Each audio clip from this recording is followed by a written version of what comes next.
എൻ്റെ എല്ലാ ചങ്കൂട്ടുകാർക്കും ഇന്നത്തെ ഒരു പുതിയൊരു വ്ളോഗിലോട്ട് സ്വാഗതം. ഇന്ന് പെസഹ ദിനമാണ്. പെസഹ ദിനത്തിനോടനുബന്ധിച്ച് എപ്പോഴും മലയാറ്റൂർ പോവും. ഇത്തവണ നമ്മൾ പോകുന്നത് രാവിലെയാണ്. എപ്പോഴും രാത്രിയാണ് പോകുന്നത്. പക്ഷേ ഇന്ന് നമ്മൾ മാറ്റി പിടിച്ചു. ഇന്ന് രാവിലെയാണ് പോകുന്നത്. ഏകദേശം 9 വർഷമായി നാട്ടിലൊരു പെസഹ ദിനവും നമ്മുടെ ഈസ്റ്ററൊക്കെ കൂടിയിട്ട് ഒരുപാട് സന്തോഷത്തോടു കൂടിയാണ് പോകുന്നത്. പിന്നെ അതുകൂടാണ്ട് മലയാറ്റൂർ പോകുന്ന റോഡുകളെല്ലാം ടാർ ചെയ്തിട്ടുണ്ട്. അത് നല്ലൊരു രസമായിട്ട് തോന്നി. റോഡിൽ കൂടി വണ്ടി ഓടിച്ച് പോകാനും നല്ല അടിപൊളിയായിട്ട് തോന്നി. നല്ല രസകരമായ കാഴ്ചയാണ് മോർണിംഗിൽ കാണാൻ പറ്റുന്നത്. അങ്ങനെ നമ്മൾ ഓടി ഓടി മലയാറ്റൂരെത്തി നമ്മൾ മല കയറാൻ വേണ്ടി ആരംഭിച്ച്. ആദ്യമൊക്കെ മലയാറ്റൂർ പോകുമ്പോൾ പാറയൊക്കെ ഭയങ്കര വലിയ പാറകളൊക്കെ ആയിരുന്നു. ഇപ്പോൾ ഓൾറെഡി ഇപ്പോൾ നിങ്ങൾക്ക് കാണാൻ നിരന്ന് പരന്ന് കിടക്കണതാണ്. എന്താ സംഭവിച്ചതെന്ന് അറിയില്ല. പക്ഷേ എന്നാലും കാഠിന്യമേറിയ മലകളല്ല. പണ്ടൊക്കെ നമ്മൾ കയറുമ്പോൾ ഒരുപാട് ബുദ്ധിമുട്ടായിരുന്നു മലയൊക്കെ കയറാൻ വേണ്ടി. ഭയങ്കര ബുദ്ധിമുട്ടായിരുന്നു. പക്ഷേ ഇപ്പോൾ ഭയങ്കര ഈസി ആയിട്ട് കയറാൻ പറ്റിയെങ്കിൽ പോലും എല്ലായിടത്തും പ്രാർത്ഥിച്ച് ഭക്തിയോടുകൂടി കയറാൻ പറ്റി. ഒരുപാട് സന്തോഷമുണ്ട് ഇങ്ങനത്തെ ഒരു അവസരം കിട്ടിയതിൽ. ഒന്ന് ആലോചിച്ച് നോക്കി, 9 വർഷമായി നമ്മൾ മലയാറ്റൂർ കയറിയിട്ട്. പ്രവാസ ജീവിതം തുടങ്ങിയ പിന്നെ ഇങ്ങനത്തെ ഒരു പരിപാടിയിലും പങ്കെടുക്കാൻ പറ്റിയില്ല. അതാണൊരു സങ്കടം. പിന്നെ അവിടെ നിന്നപ്പോൾ കണ്ട ഒരു കാഴ്ചയാണ് ഈ ഒരു ഭയങ്കര വലിയൊരു കുരിശ്. KCIM എന്ന് പറഞ്ഞ ടീം കൊണ്ടുവന്ന് വെച്ചതാണ്. എന്ത് വലിയ കുരിശാണല്ലേ അവർ ചുവന്ന് കയറ്റിയത്. അതൊരു സംഭവമായിട്ട് തോന്നി. അതുകൊണ്ട് അവിടെ ഒരുപാട് കുരിശുകളും അവിടെ കാണാൻ പറ്റി. പിന്നെ മനോഹരമായ കാഴ്ചകളാണ് പിന്നെ കാണാൻ പറ്റിയത്. നമ്മളെപ്പോഴും വൈകുന്നേരം പോകുമ്പോൾ നമുക്കൊന്നും കാണാൻ പറ്റില്ലായിരുന്നു. കാരണം ഇരുട്ടാണല്ലോ. രാവിലെ പോകില്ലായിരുന്നു, വൈകുന്നേരം തിരക്കിൽ പോവുകയായിരുന്നു ഇഷ്ടം. പക്ഷേ ഈ പ്രാവശ്യം നമ്മൾ വെളുപ്പിന് 5:30-ക്കാണ് യാത്ര തിരിച്ചത്. അത് കഴിഞ്ഞ് നമ്മളെല്ലാം പള്ളിയിലും അവിടെ കുരിശുപള്ളിയിലും എല്ലായിടത്തൊക്കെ എത്തി കണ്ടതിന് ശേഷം പിന്നെ കാണുന്ന കാഴ്ചയാണ് നിങ്ങളിപ്പോൾ കണ്ടുകൊണ്ടിരിക്കുന്നത്. ഒരുപാട് മലകളുടെ ഇടയിലാണ് നമ്മുടെ മലയാറ്റൂർ. നല്ല ഭംഗിയുണ്ടായിരുന്നു. അവിടെ നിന്ന് കുറേ നേരം അവിടെ ഇരുന്ന് ഏകാന്തതയോടെ കുറേ നേരം ഇരുന്ന് അത് കഴിഞ്ഞിട്ട് പിന്നെ കുറച്ച് വീഡിയോസൊക്കെ പിടിച്ച് ഈ കാണുന്നതാണ് പൊന്നും കുരിശ്. ഇവിടെ നിന്നും പ്രാർത്ഥിച്ച് നമ്മൾ ഫാമിലി ആയിട്ടാണ് പോയത്. എല്ലാവരും ഉണ്ടായിരുന്നു. ഒരുപാട് സന്തോഷം തോന്നിയ കാഴ്ചകളാണ്. മനസ്സിൽ ഭക്തിയും അതുകൂടാണ്ട് മനസ്സിനൊരു സമാധാനവും ഒക്കെ കിട്ടി. എല്ലാ തലവേദനയിൽ നിന്നും ഒഴിഞ്ഞു മാറി ഒരു സമാധാനപൂർവ്വമായിട്ട് നിൽക്കാൻ പറ്റി. അതന്നെ ഒരു വലിയ കാര്യമായിട്ട് തോന്നുന്നു. അങ്ങനെ പെസഹ ദിനത്തിൽ മലയാറ്റൂരൊക്കെ മല കയറി. അതുകൂടാണ്ട് ഞാനും ഇതുപോലെ അവിടെ ഇവിടെയൊക്കെ നടന്ന് ഒരുപാട് കാഴ്ചകളൊക്കെ കണ്ട് ഒരുപാട് സന്തോഷം. ആ കാണുന്നതാണ് നമ്മുടെ തോമാസ്ലിയ ചവിട്ടിയ പാറ.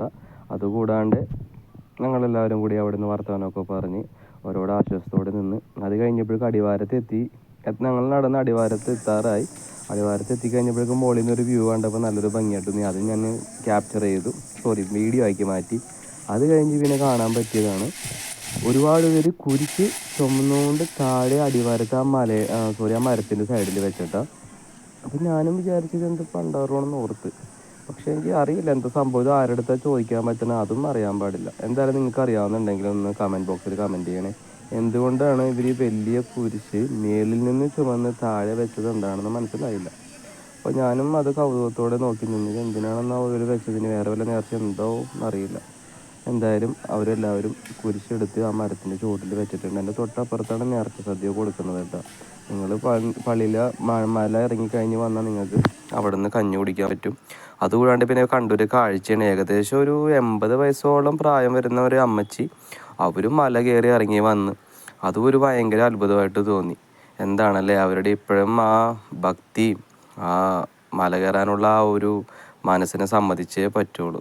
എന്തായാലും അവരെ ഞാൻ നമ്മുടെ വീഡിയോയിലെടുത്തി. അത് കഴിഞ്ഞ് അടിവാരത്തെത്തുമ്പോൾ നമ്മുടെ പെരിയാർ നദിയുടെ കവാടം നിങ്ങൾക്ക് കാണാം. ഞാൻ ഈ പ്രാവശ്യം ഇറങ്ങിയില്ല, എപ്പോഴും ഇറങ്ങുന്നതാണ്. ഏകദേശം ഒരു 12:30-1 മണിയൊക്കെ ആയത്. ചേട്ടനും കുട്ടിയൊക്കെ അവിടെ കളിച്ച്. എന്തായാലും അടുത്ത ദിനത്തിലൂടെ നമ്മൾ പോകണേണ്. ദുഃഖ വെള്ളിയാഴ്ച പള്ളിയുടെ നടയിൽ തന്നെ നമുക്ക് കാണാം കർത്താവ് കുരിശ് ചുമന്ന് കുരിശിലേറ്റിയ ആ കുരിശിനെ നമുക്ക് കാണാൻ പറ്റും. അത് കാണുമ്പോൾ വല്ലാത്തൊരു ഫീലിംഗ് വരും. പാഷൻ ഓഫ് ക്രൈസ്റ്റ് സിനിമ നിങ്ങൾ കണ്ടിട്ടുണ്ടെങ്കിൽ അതൊന്ന് കാണണം. ഈ സമയത്ത് കാണേണ്ടതാണ്. അതുകൂടാണ്ട് രൂപം എത്താൻ വേണ്ടി ഒരുപാട് പേര് ക്യൂ നിൽക്കുന്നുണ്ട്. ഞാൻ ക്യൂവിൽ നിന്നാണ് കേട്ടോ അതൊക്കെ പകർത്തിയത്.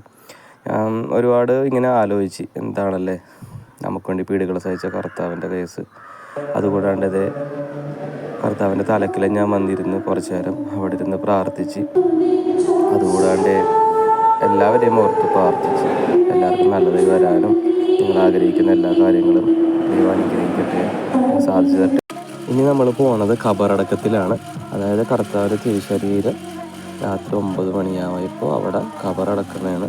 പാറയുടെ ഉള്ളിൽ അവിടെ സംസ്കരിക്കും. ഒരുപാട് ജനങ്ങൾ അതിൻ്റെ ഉള്ളിലുണ്ട്. ആ കാഴ്ച കാണാനും അതിനോടൊപ്പം പ്രാർത്ഥിക്കാനും. അവിടെ പിള്ളേർ മരമണി കൂട്ടുന്നുണ്ട്. അന്നൊരു ദിവസം മാത്രമാണ് ഈ മരമണി കൂട്ടുന്നത്. എല്ലാവരും കർത്താവിൻ്റെ തിരുശരീരം എടുത്ത് അവിടെ കൊണ്ട് സംസ്കരിക്കും. ഒരുപാട് ജനങ്ങളുണ്ടായിരുന്നു. എല്ലാവരും ഭക്തിയോടുകൂടി പ്രാർത്ഥിച്ചും അവരുടെ സ്വപ്നങ്ങളും ആഗ്രഹങ്ങളും എല്ലാം ഈ നിമിഷം നടക്കാൻ വേണ്ടി ഞാനും താഴ്മയായി പ്രാർത്ഥിക്കുന്നുണ്ട്. ഈ ലോകത്തിലുള്ള എല്ലാവരുടെയും പ്രാർത്ഥനയും അതുപോലെ നിങ്ങൾക്ക് എല്ലാവിധ അനുഗ്രഹങ്ങളും ഈ ഈസ്റ്റർ ദിനത്തിൽ ഉണ്ടാവട്ടെ എന്ന് താഴ്മയായി അപേക്ഷിക്കുന്നു, പ്രാർത്ഥിച്ചും കൊള്ളുന്നു കേട്ടോ.